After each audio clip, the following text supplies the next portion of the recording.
Hello guys, ito na nga nagluto ako ng pork sinigang. Kasi nga, wala yung mga guardian angels ko.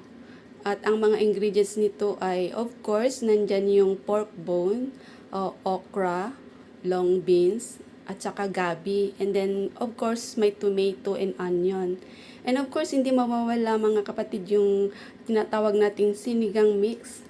Kasi ito nga yung nagbibigay ng lasa sa ating sinigang.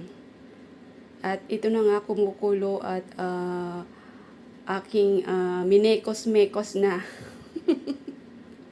upang yung sinigang at saka yung salt ay maimekos ng mabuti. O 'di ba? Ang sarap. Nakakapagluto lang ako ng ganito, guys, kapag wala ang mga